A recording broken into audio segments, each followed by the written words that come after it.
At 8 years old, my biological parents left me at a freezing bus station with nothing but a granola bar. They drove away and never looked back. A complete stranger found me, stayed by my side, and eventually took me in. Only after he passed away did I learn he had quietly left me his entire $3.8 million inheritance. But the story doesn't end there. The people who abandoned me came crawling back from the shadows to sue me for every single penny. Sitting in court, they smirked at me, thinking they had an easy victory. They didn't realize I was about to stand up and say, "Your Honor, I will be representing myself." Before I tell you how I wiped that smirk off their faces forever, please comment "Why" below so I know you are ready. Grab a warm glass of water and listen to the whole story. The courtroom was so quiet I could hear the pen scratching across the clerk's notepad 3 rows back. The air smelled of lemon polish, old paper, and that distinct, sterile scent of institutional justice. I adjusted the left sleeve of my navy blazer, took a slow, measured breath, and looked straight ahead at the gallery. Susan, the woman I haven't called mother in 22 years, was seated in the second row. She wore a dark, conservative dress she must have bought specifically for today. It was something respectable, something that screamed grieving family. She sat perfectly still. She didn't look at me. She just stared at the plaintiff's table like she always stared at things she wanted, without blinking, without a shred of apology. Beside her sat Robert, my biological father, his jaw tight, his hands resting on his knees. They looked exactly like the kind of people who deserved sympathy. I didn't feel a drop of fear. The little boy who used to cry in the dark wondering what he did wrong was gone. In his place sat a 32-year-old family lawyer who knew exactly how the system worked. The heavy wooden door behind the bench swung open. The bailiff's voice echoed off the high ceiling. "All rise for the Honorable Judge Cameron." I stood up with everyone else in the room. I smoothed the front of my jacket. When I sat back down, my eyes locked with Susan's for the first time in over 2 decades. She offered a tight, condescending smile. A smirk meant to remind me of my place. She thought I was still that helpless kid. She thought this was a game she could win through sheer intimidation. I gave her nothing back. No anger, no sadness, just a blank, analytical stare. I was not intimidated. I had stopped being afraid of the dark a very long time ago. To understand how a cheap granola bar led us to a multi-million-dollar lawsuit, we have to go back. We have to go back to a winter day that split my life into 2 completely different timelines. The wind off the Ohio River in February doesn't just blow. It bites right through your clothes. I was 8 years old. Robert drove our rusted Chevy Lumina to the Greyhound station on the east side of Dayton. The sky above was the color of old dishwater, heavy and grim. I sat in the back seat, my legs kicking nervously against the worn fabric. We never went on trips. We barely had enough money to keep the heat on. Robert pulled up to the curb, leaving the engine running. The exhaust plumed into the freezing air. Susan turned around from the passenger seat. She didn't smile. She just handed me a peanut butter granola bar wrapped in shiny foil. "Get out and sit on the wooden bench near the lockers," she ordered. Her voice was flat, devoid of any warmth. "Wait right there, Matthew." I clutched the granola bar. "Where are we going?" "Your dad needs to buy the tickets," she said, not looking me in the eye. "You know, he always gets confused at the ticket windows. I need to go in and help him. It will take 10 minutes, maybe 15. Do not talk to strangers." I unbuckled my seatbelt and stepped out into the biting cold. I walked through the sliding glass doors of the terminal. It smelled like stale coffee and floor wax. I found the wooden bench right next to the metal lockers, exactly where she told me to go. I sat down. I watched the glass doors. 15 minutes passed. I ate the granola bar because my stomach was twisting into knots and chewing gave me something to do. The sweet taste of peanut butter coated my mouth, but it didn't stop my hands from shaking. An hour went by. People rushed past me, dragging heavy suitcases. A man wearing a tattered coat and carrying a guitar case lay down across 3 plastic seats across from me and fell asleep. The fluorescent lights overhead buzzed a steady, irritating hum. 2 hours. An elderly woman pulling a wheeled cart stopped in front of me. She tilted her head, her eyes full of pity. "Where are your parents, sweetheart?" she asked. "They are buying tickets," I replied automatically. My voice sounded small even to me. 3 hours. The sun began to set outside the large windows, casting long, dark shadows across the terminal floor. Panic started to rise in my chest, hot and suffocating. I stood up and walked to the entrance, pressing my face against the cold glass. The rusty Chevy Lumina was gone. The parking spot was empty. By the 4th hour, the terminal had quieted down. The denial I was desperately clinging to started to crack. A woman wearing a blue vest with the name Deborah pinned to it walked over from the information desk. She had reading glasses pushed up on her forehead and a fresh coffee stain on her collar. She sat down next to me on the hard wooden bench. "What's your name, honey?" she asked softly. "Matthew," I whispered. "Who did you come here with, Matthew?" "My mom and dad. They went to buy tickets." Deborah nodded slowly. It was that careful, measured nod adults use when they are trying desperately not to scare you, when they know something is horribly wrong. She reached into her pocket. "I'm going to make a quick phone call, sweetie. Would you like another granola bar while we wait?" I just nodded, tears finally spilling over my freezing cheeks. 15 minutes later, a police cruiser pulled up to the curb. 2 officers walked in. Following close behind them was a woman carrying a clipboard. She was from Child Protective Services. They asked me questions I didn't have the answers to. They wrote things down on their notepads. Then, the woman with the clipboard took my hand and led me out to her car. I spent that night in a sterile room with bright lights, sitting on a plastic chair in front of a television mounted too high on the wall. I kept watching the door. I kept telling myself it was a massive mistake. Robert just got lost. Susan just forgot the gate number. I was 8. That was the only story my brain could invent to protect itself from the crushing reality. I didn't know the truth. 3 days later, I was still sitting in that exact same waiting room at the county social services office. I hadn't spoken a word since the first night. I just stared at the scuffed linoleum floor, waiting for a caseworker to figure out where to put me. That was the afternoon Joseph Marsh walked through the door. He was 53 years old, wearing a faded corduroy jacket with patches on the elbows. He was there because he volunteered every other Thursday to drive elderly folks to their medical appointments. He had taken a wrong turn looking for the elevator and ended up in the foster care holding area instead. He stood in the doorway for a long moment, looking around the depressing room. Then his eyes landed on me. Instead of turning around and finding the elevator, he walked right over and sat down in the plastic chair next to mine. "Do you play chess?" he asked. His voice was deep, steady, and completely unbothered by the chaotic energy of the building. I shook my head. "No, that's fine," he said casually. "I'll teach you." He reached into the oversized pocket of his jacket and pulled out a small, foldable magnetic travel chess set. He popped it open on his lap. He spent the next 40 minutes explaining the pieces to me. The rook moves in straight lines. The bishop moves diagonally. The knight jumps. He didn't use baby talk. He spoke to me like I was a person worthy of his time. When I forgot how the knight moved, he just explained it again, his tone completely flat, never making me feel stupid. When my caseworker finally came to take me to a temporary group home, Joseph stood up. He reached out and shook my hand firmly. "You have good instincts for the game, Matthew," he said. I thought that was the end of it. A nice stranger who killed 40 minutes with a sad kid. 6 days later, he showed up at my new group home. He brought a library card application he had already filled out with my name and a paperback book about kids solving mysteries. He had gone to the front desk, asked for my caseworker, and filled out the massive stack of background check paperwork required to become an approved visitor.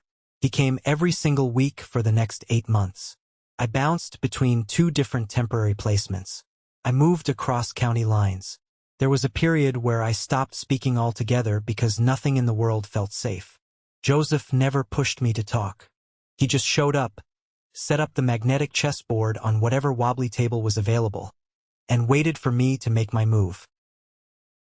Once, he brought a small paper bag filled with those spicy cinnamon candies wrapped in clear cellophane. I loved them. I never told him that, but he somehow knew. He paid attention. When I was 9.5, we were sitting on the porch of my third foster home. He moved his bishop across the board, capturing my pawn, and then he looked up at me. "Matthew," he said quietly, "I'd like to apply to be your permanent foster parent. But I want you to know you have a choice. Whatever you say is the right answer. I completely understand if you don't want that. Trust is something that has to be earned, and I know I haven't earned enough of it yet." I didn't even let him finish his sentence. Yes, I blurted out.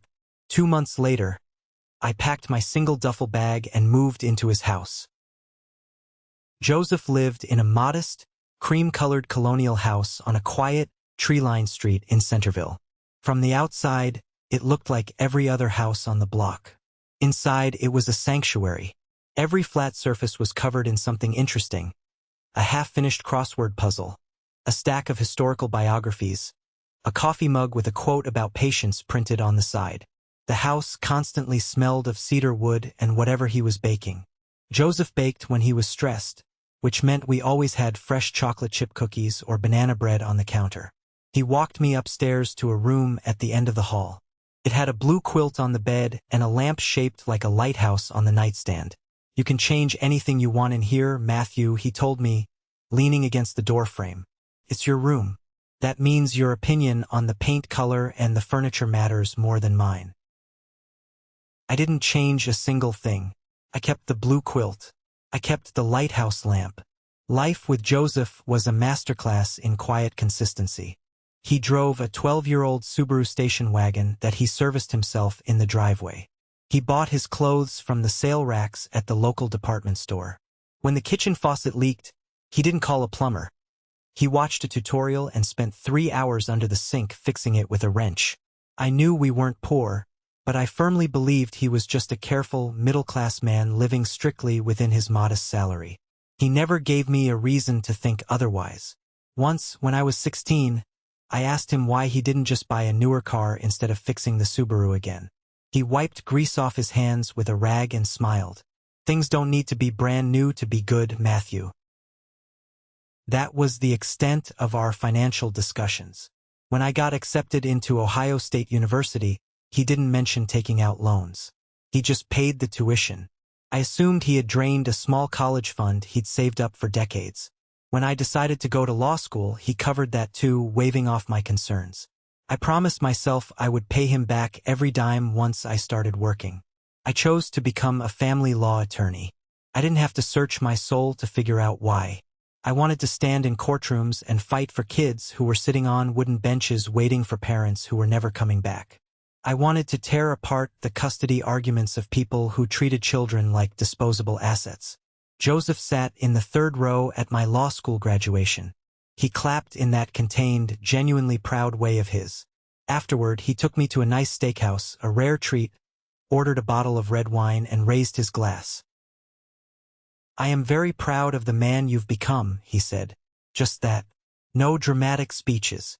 I had to look out the restaurant window at the streetlights so he wouldn't see my vision blur with tears. I got a job at a firm in Columbus. I worked 80-hour weeks, fighting brutal divorce and custody battles. I earned my salary. I earned my promotions. I built my life. I was 31 years old when my phone rang late on a Tuesday evening. It was Joseph. His voice sounded thinner than usual, a little more tired. "Matthew," he said, "can you drive down this weekend? There are some things we need to discuss in person." He was 75. His health had been slowly declining. A bad heart valve, the doctor said, was too risky to operate on. I knew his time was limited, but I aggressively pushed that thought into the darkest corner of my mind. That Saturday, we sat at his battered kitchen table, mugs of black coffee steaming between us, exactly the same way we had sat 1,000 times before. He folded his hands on the table. He didn't sugarcoat it. He told me about the money, all of it, the complete, unfiltered financial picture of Joseph Marsh. He spoke in that matter-of-fact tone he used for teaching chess. No dramatic pauses, no grandstanding. He explained that his father had left him a substantial inheritance back in the 70s. Instead of spending it, Joseph had quietly and ruthlessly invested it. Index funds, commercial real estate in up-and-coming neighborhoods that he held onto for decades. He co-owned a small manufacturing company with 2 college buddies that got acquired by a massive conglomerate when I was in middle school. I updated my will last month, he said, looking me right in the eye. I want you to hear the exact numbers from me, right here in our kitchen, and not from some stranger in a lawyer's office after I'm gone. He slid a single piece of paper across the table. The bottom line number was $3.8 million. I stared at the ink on the page. The room felt suddenly very hot. I sat perfectly still for a long time, listening to the ticking of the clock on the wall.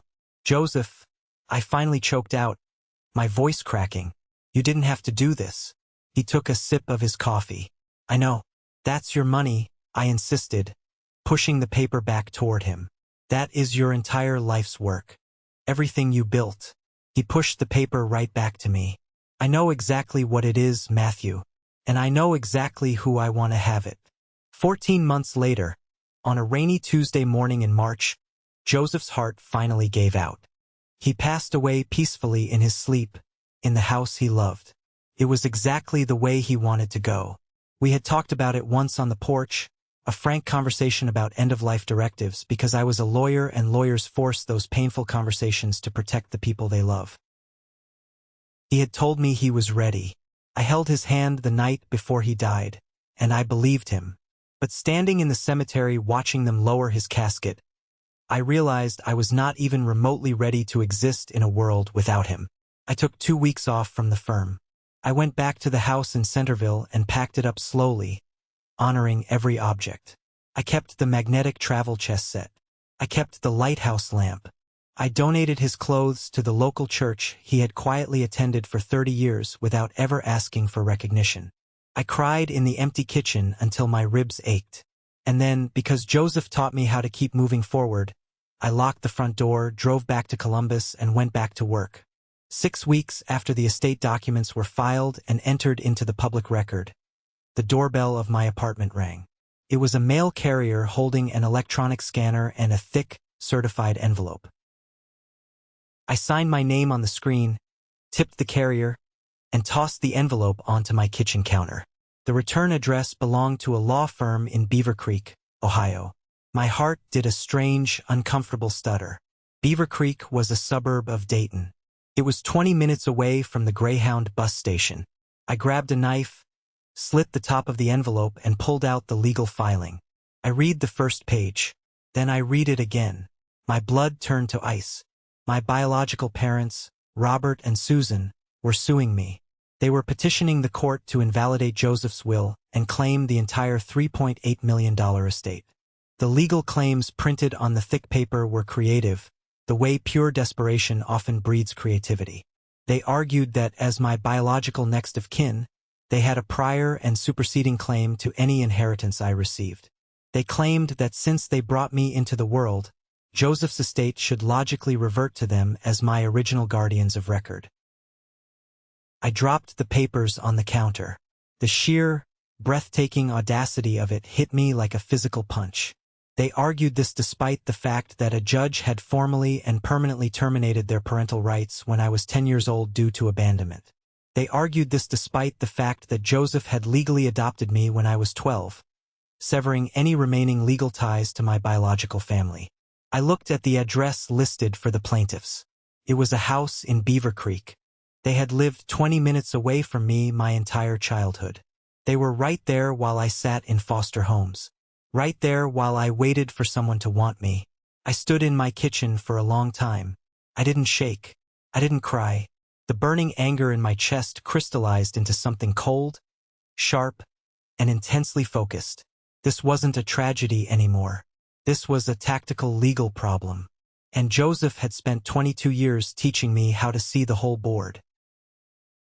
I picked up my phone and dialed Carter. Carter was a senior partner at my firm.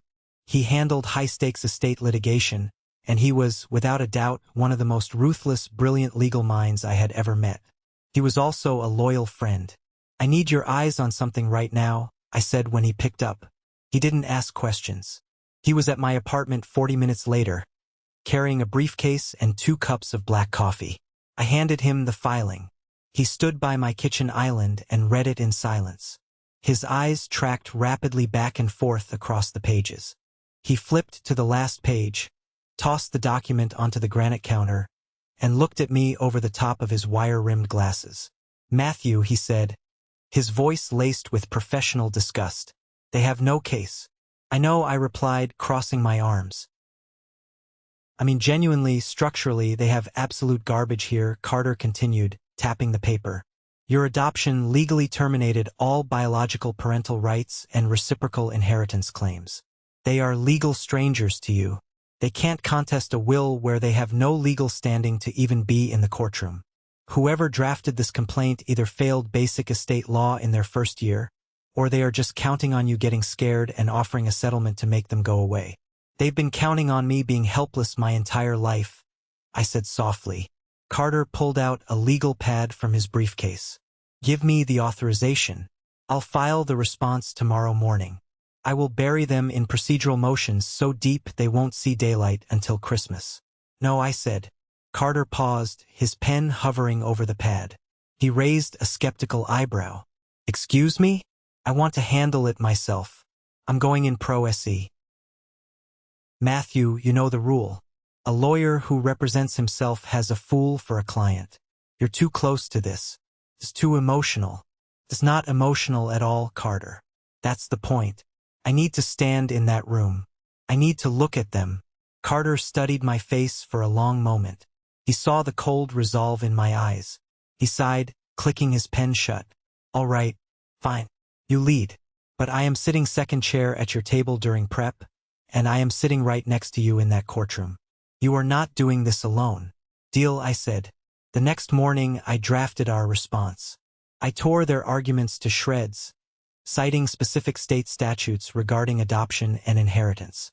I filed a counterclaim for full legal fees, harassment, and frivolous litigation.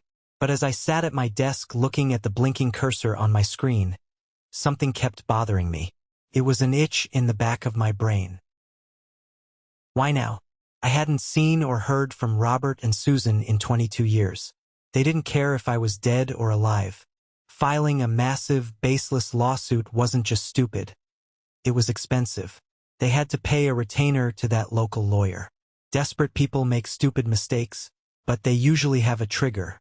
I needed to know the trigger. If you just defend a lawsuit, you're letting the opponent control the pace of the game. I didn't want to just block their pawn. I wanted to take their queen. I needed to know what kind of mess they were in that made a suicide mission against an estate lawyer seem like a good idea. I picked up the phone and made a call I rarely made. I called Gabriel. Gabriel was a private investigator who used to work fraud cases for the state. He was a ghost. Give him a name and a social security number, and he could tell you what the person ate for breakfast on a Tuesday 5 years ago. He was expensive, and he was worth every penny. I met him at a diner on the outskirts of town. I handed him a slip of paper with Robert and Susan's names and their Beaver Creek address. "I need everything," I told him. "Financials, debts, mortgages, employment history. But more importantly, I need you to go backward. Dig into 1994, the year they left me at the station. Tell me what they did the week after." Gabriel took the paper, folded it neatly, and put it in his leather jacket. "Give me 10 days. Took him 11. When Gabriel walked into my office and dropped a thick manila folder on my desk, he didn't even sit down. He just pointed at the folder. "You're going to want to pour a stiff drink before you read that, Matthew," he said grimly. I opened the folder. The first document was a copy of a police report filed with the Montgomery County Sheriff's Office. The date was February 14th, 1994, the exact same evening they left me at the Greyhound station. I read the narrative section. Robert and Susan had walked into the precinct and filed a missing persons report. They told the police I had run away from home. They described me as a troubled, violent child with a long history of severe behavioral problems. They claimed they had been searching the neighborhood for hours and simply couldn't find me. A troubled child. I was in the 3rd grade. My biggest disciplinary issue was getting put in timeout for talking to my friend during silent reading hour. I flipped to the next document. It was a life insurance policy underwritten by a major national provider. The insured party was me, Matthew. The beneficiaries were Robert and Susan. The policy had been taken out exactly 18 months before the day at the bus station. My chest tightened. I flipped to the third document. It was the payout authorization. 2 years after they filed the missing person report, they submitted a claim. Under a specific contingency clause regarding prolonged disappearances of minors under suspicious circumstances, the insurance company approved the claim. They were paid $62,000. The paperwork was signed by both of them. At the bottom was a notary stamp, and next to it, the signature of a corroborating witness verifying my supposed behavioral issues. I recognized the signature instantly. It belonged to Uncle John, Robert's brother, the only relative who had bothered to send me a generic birthday card when I was 7. He was in on it. They hadn't panicked. They hadn't made a terrible mistake under unimaginable pressure. It was premeditated. They dumped their child at a bus station in the dead of winter to commit insurance fraud. They got away with it because nobody connected a missing runaway report in the suburbs to an abandoned kid found across town. I closed the folder. The silence in my office was deafening. Any lingering, microscopic shred of pity I might have subconsciously held for my blood relatives evaporated instantly. I made copies of the entire file. I drafted a cover letter outlining the timeline of events. I sealed it in an envelope and had a courier hand-deliver it directly to the head of the Montgomery County District Attorney's Fraud Division. Then I went back to prepping for my civil case. I had a court date to attend. The morning of the hearing, the sky over Columbus was clear and brutally cold. I arrived at the courthouse an hour early. I wanted to control the environment. I stood by the second-floor window overlooking the main parking lot, sipping black coffee from a styrofoam cup. At exactly 8:45, a sleek, jet-black Porsche Cayenne swung into the visitor lot, parked aggressively, taking up a line between two spaces. The driver's door opened, and Dylan stepped out. Dylan was my younger brother. He was 4 years old when I was left at the station. He was the golden child, the one they kept. He was 28 now.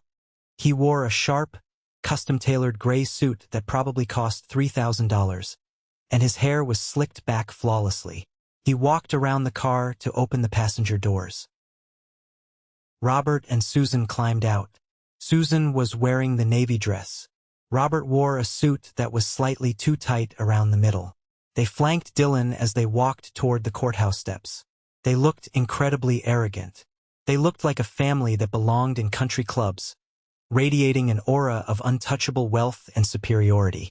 I watched Dylan lock the Porsche with a double chirp of his key fob. A cold smile touched the corner of my mouth. They were playing a part, and they were putting on a hell of a show. But thanks to the deep dive I had done with Carter and Gabriel into their current financials over the last few days, I knew exactly what was hiding behind the tinted windows of that Porsche. That car was a house of cards. And today the wind was going to blow. I turned away from the window and walked into the courtroom. I sat down at the defendant's table on the right side of the aisle. Carter sat in the chair next to me, sliding a thick binder of case law onto the polished wood. We didn't speak. We didn't need to. Every argument, every precedent, every counterattack had been meticulously planned and rehearsed. 10 minutes later, the heavy oak doors swung open. Robert, Susan, and Dylan walked in. They were accompanied by a man holding a cheap leather briefcase. This was Nathan, their lawyer. I had looked up his trial record. He mostly handled minor traffic violations and uncontested divorces in a small suburban strip mall. He looked around the high-ceilinged courtroom, pulling at his collar. He was out of his depth, and he knew it. Nathan and my biological parents took their seats at the plaintiff's table. Dylan sat in the front row of the gallery, right behind his mother, leaning forward with his arms crossed over the wooden partition. I heard the door open again. I glanced over my shoulder. Walking down the aisle was Uncle John. He looked older, grayer, wearing a faded polo shirt. He caught my eye and gave me a slow, sad nod as if to say, It's a shame it has to come to this, Matthew. The sheer hypocrisy made my stomach turn. He took a seat next to Dylan. The players were all on the board. Susan finally turned her head and looked across the aisle at me. She offered that tight, smug little smirk. She leaned over and whispered something to Nathan, who chuckled nervously. Carter leaned closer to me. "Look at them," he muttered under his breath. "They think this is a shakedown. They think you're going to crack and offer them $1 million just to avoid the public embarrassment of a trial. Let them think whatever they want for another 5 minutes." I whispered back, my eyes fixed firmly on the judge's empty leather chair.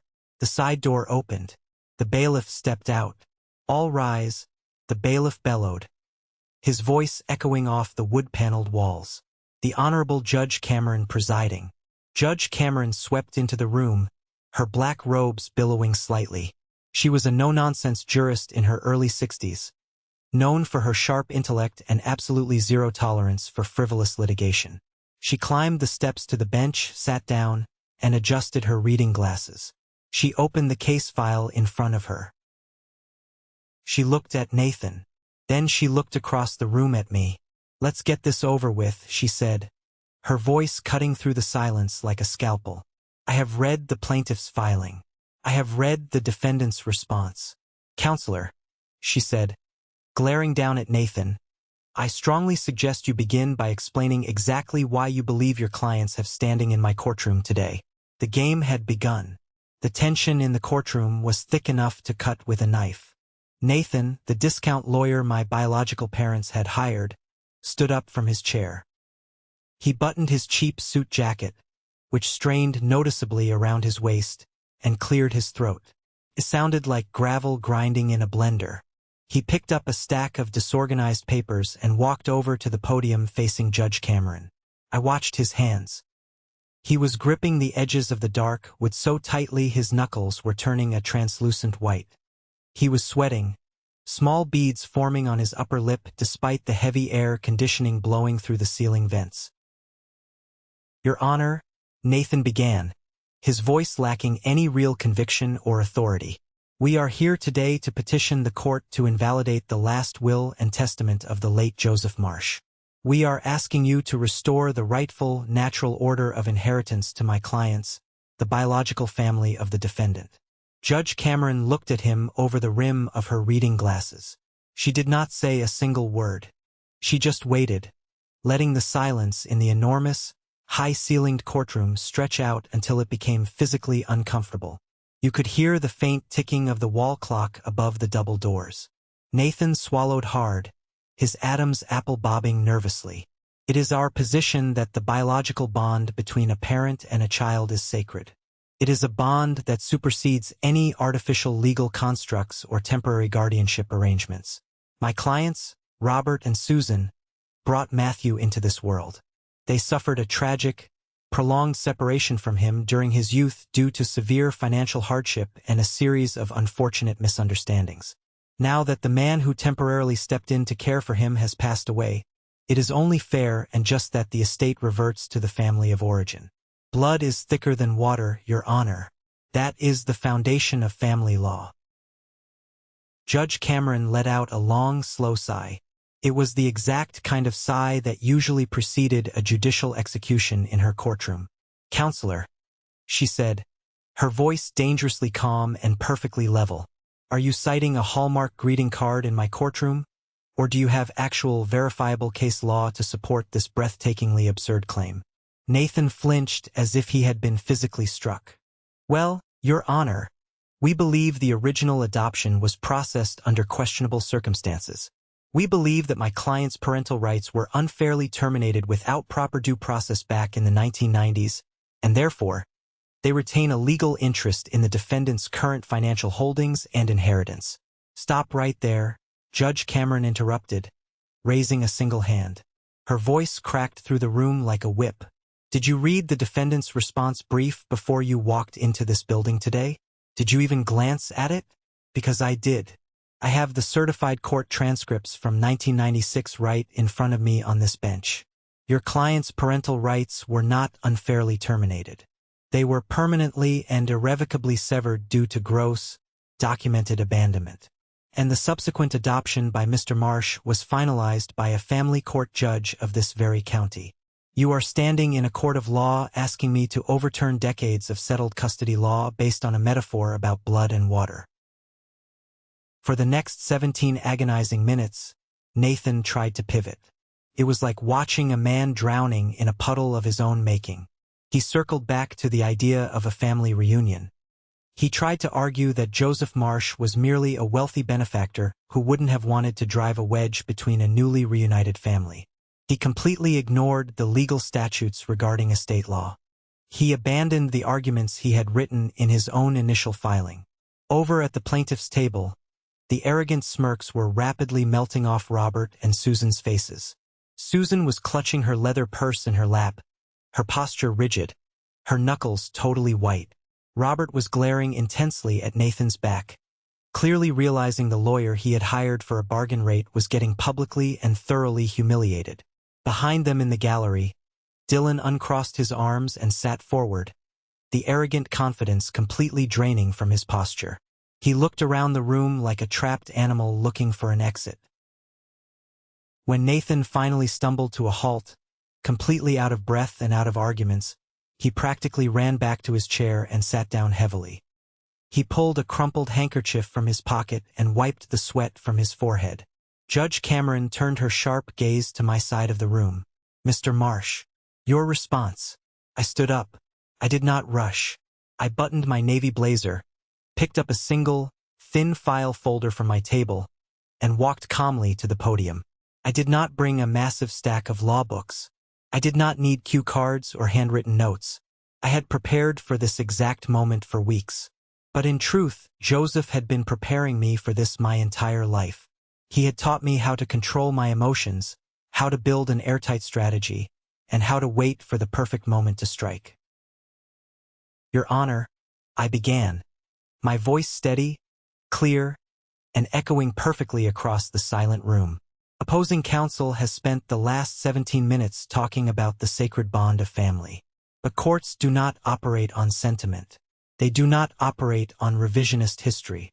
They operate on facts, on verified documents, and on the letter of the law. I opened the thin folder on the podium. Exhibit A in our response is the finalized decree of adoption dated August 12, 1996. It explicitly and permanently details the severance of all biological ties, all legal duties, and all reciprocal inheritance claims between myself and the plaintiffs. From a strict legal standpoint, the two people sitting at that table are complete strangers to me. They have exactly as much legal standing to contest my father's will as the bailiff standing by the door. I paused, letting the heavy weight of that fact sink into the room. I slowly turned my head and looked directly at Susan. She refused to meet my eyes.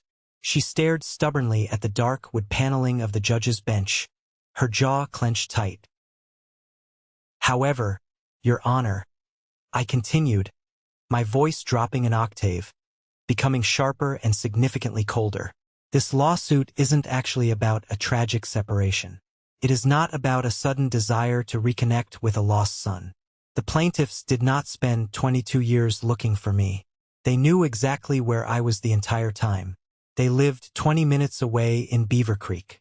No, they filed this frivolous, legally bankrupt lawsuit because they are currently drowning in a massive financial disaster of their own making, and they saw my father's obituary in the local paper. They saw an inheritance, and they thought it was their winning lottery ticket. Objection, Nathan yelled, jumping to his feet so fast he knocked his chair backward. Relevancy. Opposing counsel is testifying to my client's character and making baseless assumptions about their financial status. Overruled. Judge Cameron snapped instantly, not even looking at him. Sit down, counselor. I want to hear exactly where Mr. Marsh is going with this. Nathan slowly picked up his chair and sank back into it, looking thoroughly defeated. I turned fully away from the judge and faced the plaintiff's table. I looked right at Dylan, the golden child, sitting in the gallery in his $3,000 suit. Then I looked directly into Robert's eyes.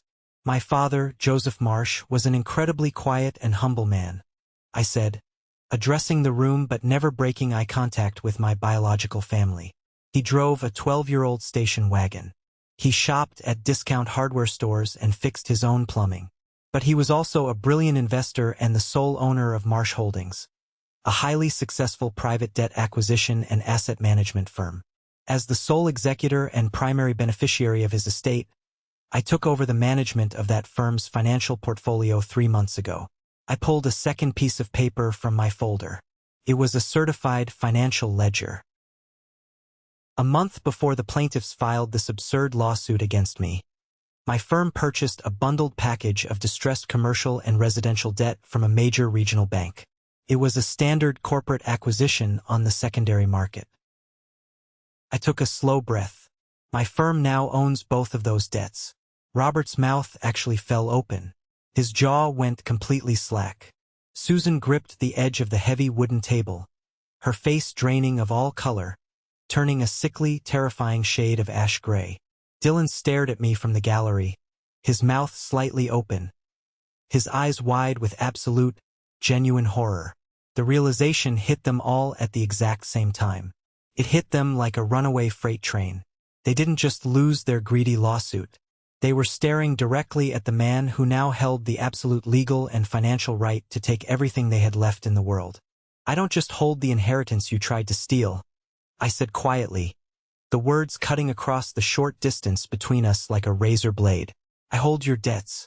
I own the paper on the roof over your head. I own the cars in your driveway." I turned back to Judge Cameron, closing the folder with a sharp snap. "Your Honor, this lawsuit is a bad faith attempt at financial extortion by desperate, underwater debtors who have no legal standing whatsoever. I respectfully ask that this case be dismissed with prejudice immediately, and that the plaintiffs be ordered to pay all legal fees and court costs associated with this egregious waste of the court's time." I walked back to my table and sat down next to Carter. Judge Cameron looked at the documents in front of her. She looked at Robert and Susan, who were now whispering frantically to a completely panicked Nathan. The judge's expression was one of absolute, unvarnished disgust. She looked like she had just scraped something foul off the bottom of her shoe. She picked up her heavy wooden gavel. "In my 20 years sitting on this bench, I have rarely seen a filing so utterly devoid of legal merit," she announced, her voice booming with absolute authority. "The plaintiff's arguments are not only legally baseless, they are a profound insult to the intelligence of this court. This case is dismissed with prejudice. It is completely without merit. I repeat, so the court reporter gets it clearly on the record, without merit." She paused, glaring over her glasses at Nathan. "Furthermore," she continued, "I am granting the defendant's counterclaim in full. The plaintiffs are hereby ordered to pay all of Mr. Marsh's legal fees, court costs, and administrative expenses related to this filing. If you fail to pay these costs within 30 days, I will personally hold you in contempt of court and issue bench warrants for your arrest. We are adjourned." She struck the gavel against the sounding block. The sharp crack echoed through the room like a gunshot. The game was over. It was a flawless checkmate. I stood up and began methodically packing my legal files into my leather briefcase. Carter stood up next to me and clapped me hard on the shoulder. "Brilliant," he whispered, a huge grin on his face. "Absolutely flawless execution, Matthew. They never saw it coming." I didn't celebrate. I didn't smile. I just nodded. I clicked my briefcase shut, walked out from behind the defendant's table, and headed down the center aisle toward the heavy wooden doors at the back of the courtroom. "Matthew, wait, please wait." It was Susan. She had scrambled out from behind the plaintiff's table and was practically running up the center aisle after me. I stopped and turned around slowly. Robert was standing a few feet behind her, looking down at his expensive leather shoes, completely unable to make eye contact with me. Dylan had already bolted out the back door, unable to face the public humiliation of his financial ruin. Susan reached out, her hands visibly shaking, and grabbed the sleeve of my navy blazer. "Matthew, please," she said, her voice cracking perfectly. Tears were rapidly welling up in her eyes. It was a masterclass in manipulation. She was playing the perfect picture of a devastated, heartbroken mother. "We're family.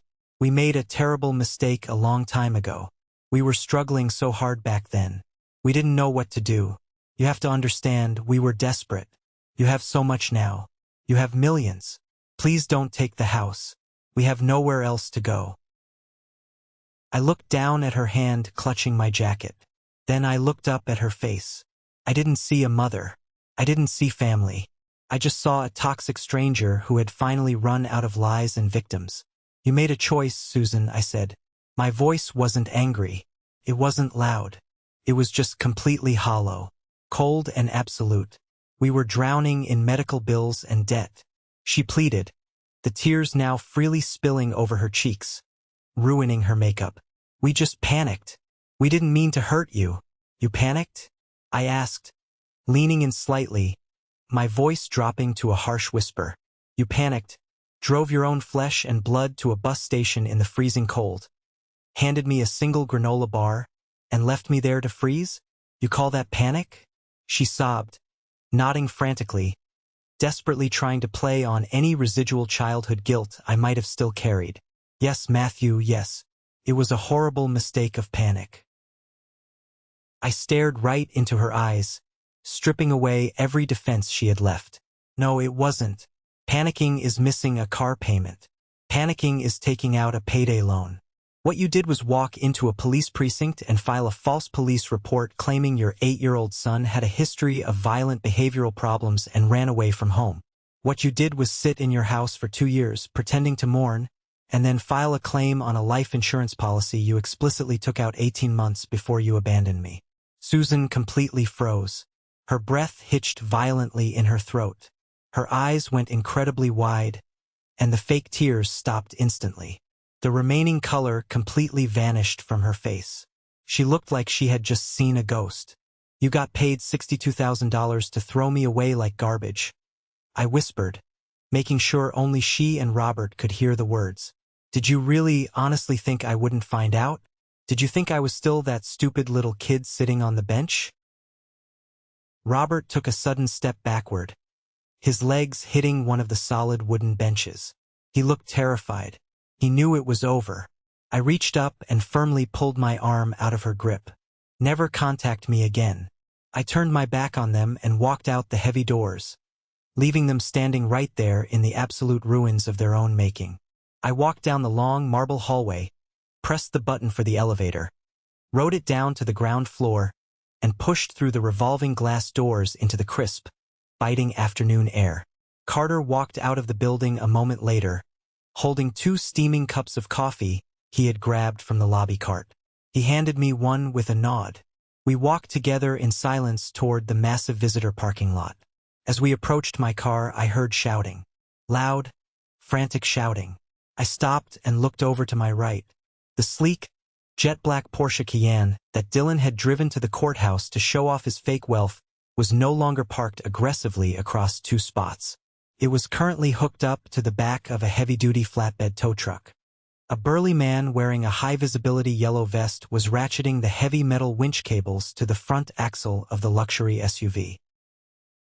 Dylan was standing on the asphalt, screaming at the top of his lungs at the tow truck driver. His expensive suit jacket was unbuttoned. His silk tie was crooked, and his face was bright red with absolute rage. You can't do this.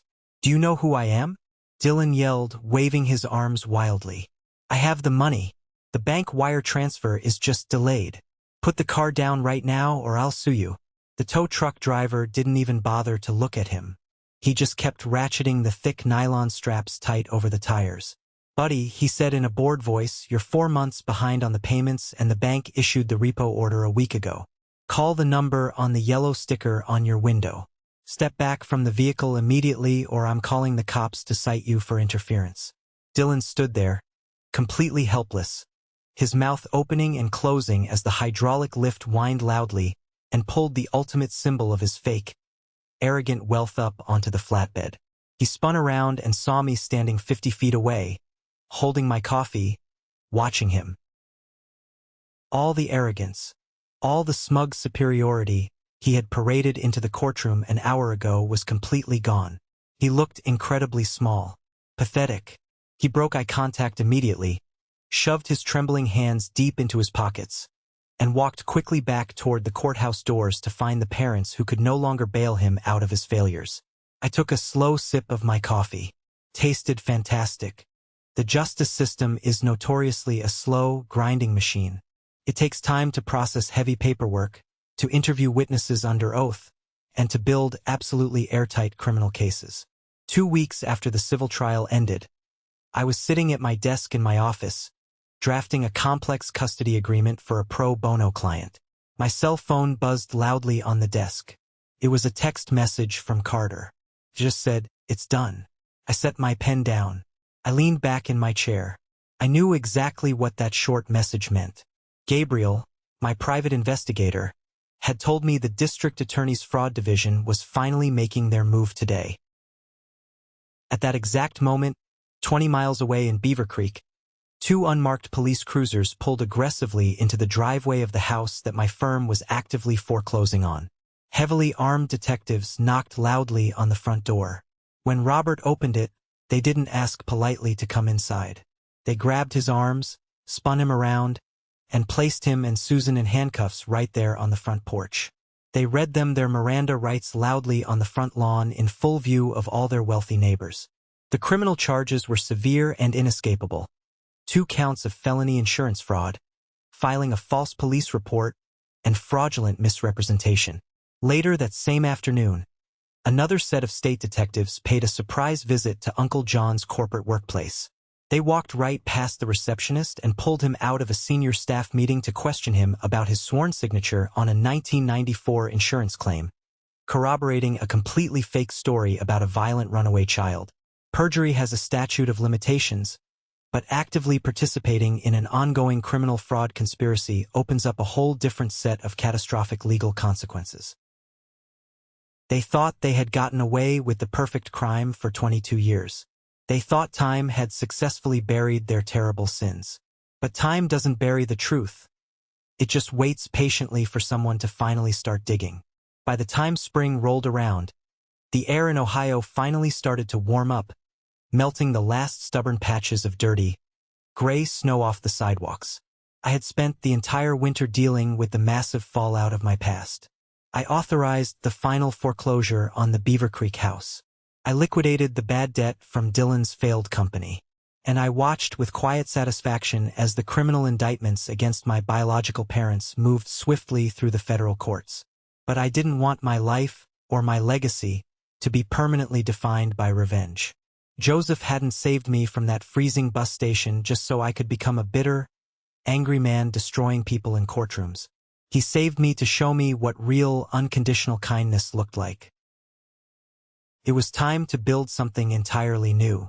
I used a very significant portion of the inheritance money to officially establish the Joseph Marsh Foundation. I leased a large, bright, welcoming office space downtown. I explicitly didn't want it to look like a sterile, intimidating law firm. I painted the walls warm, calming colors. I bought soft, comfortable couches, and I filled the front waiting room with books, art supplies, and toys. The core mission of the foundation was direct, specific, and relentless. We provided top-tier, aggressive legal representation completely free of charge to children in the foster care system who were caught in the middle of vicious family court proceedings or abusive custody battles. Kids trapped in the system often have social caseworkers who are massively overworked, and court-appointed guardians ad litem who barely even know their first names. These kids sit in terrifying courtrooms while angry adults argue about them, as if they are pieces of antique furniture to be divided up. I wanted to change that reality forever. I wanted to make absolutely sure that when a terrified kid walked into a courtroom, they had a sharp, dedicated lawyer standing right next to them whose only job, whose only loyalty was entirely to them. I walked away from a massive, lucrative promotion track at my corporate firm, giving up a huge salary to run the foundation full-time. Carter called me crazy, but he still volunteered his weekends to help us litigate the most complex estate and custody cases. One afternoon in late May, I was sitting in my new office. The door was open, and I could hear the phones ringing steadily at the reception desk. My assistant gently knocked on the doorframe and walked in, leading a little boy by the hand. He was 8 years old. He was wearing a faded superhero t-shirt and jeans that were a little too short for his legs. He clutched a small, battered blue backpack tightly to his chest. His caseworker had brought him in because his parents were going through a brutal, drug-fueled divorce, and both sides were maliciously trying to use him as leverage to extract more alimony. He sat down slowly in the large leather chair directly across from my desk. He looked straight down at the floor, his shoulders hunched up to his ears, trying to make himself as invisible as possible. He was vibrating with that specific kind of silent, terrified anxiety I remembered all too well from my own childhood. I didn't start talking about legal strategy. I didn't ask him hard, invasive questions about his parents. I reached slowly into my bottom desk drawer. I pulled out Joseph's small, magnetic travel chess set. I opened it carefully and set it on the edge of the mahogany desk right between us. "Do you know how to play?" I asked, keeping my voice incredibly low, warm, and steady. He slowly shook his head, keeping his eyes glued to his worn-out sneakers. "No, that's perfectly okay," I said casually, moving a white pawn forward. "I can teach you. It's actually a lot of fun. The piece that looks like a castle is called a rook, and it moves in straight lines. The one with the pointy hat is the bishop, and it moves diagonally."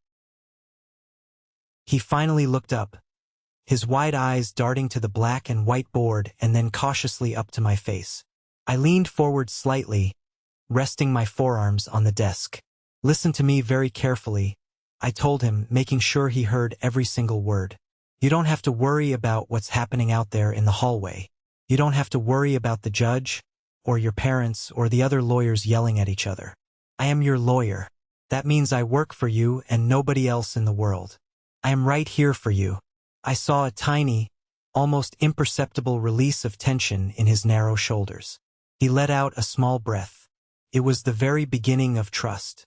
It was the exact same look of fragile hope I must have given Joseph 24 years ago in that depressing social services waiting room.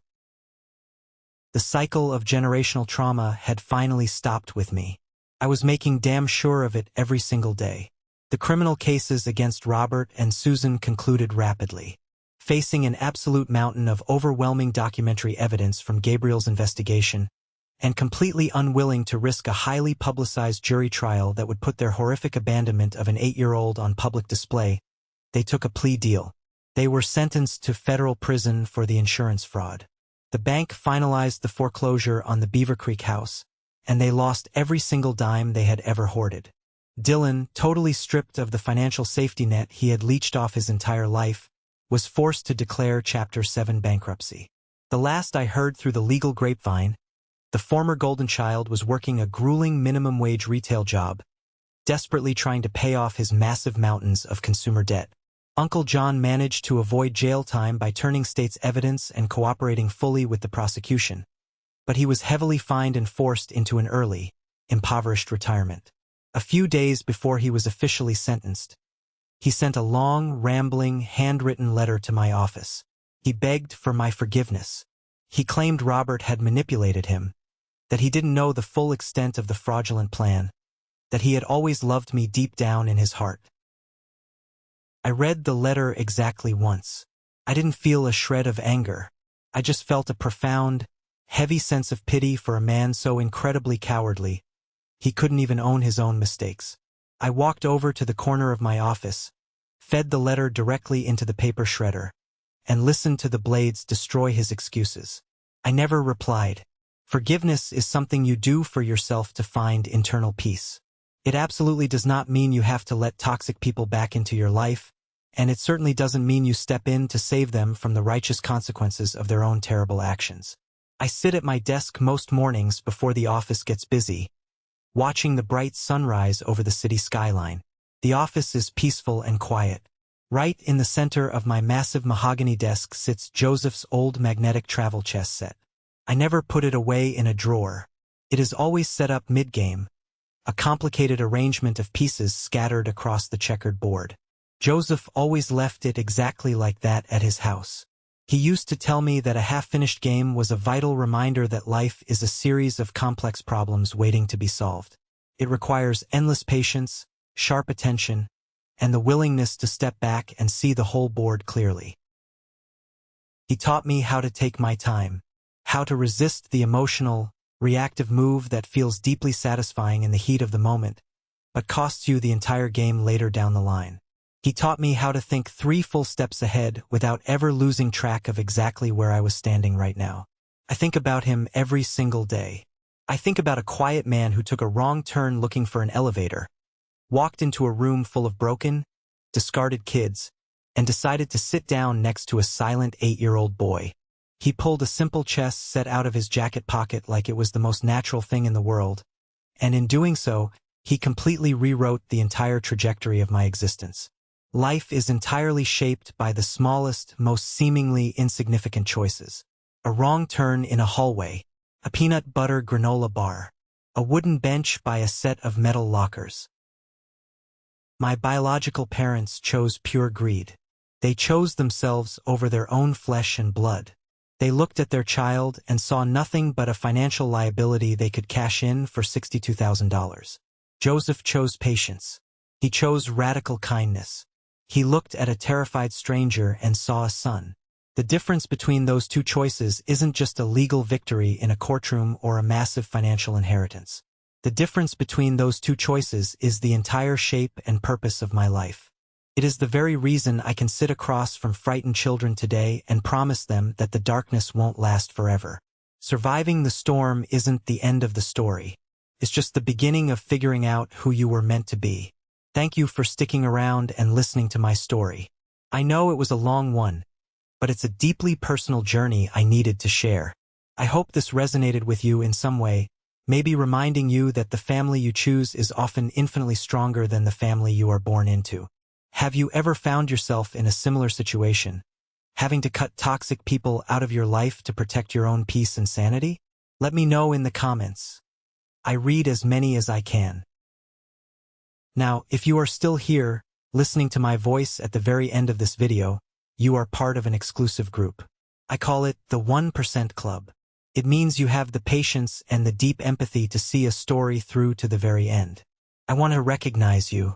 Please comment the letter W below. W stands for winner.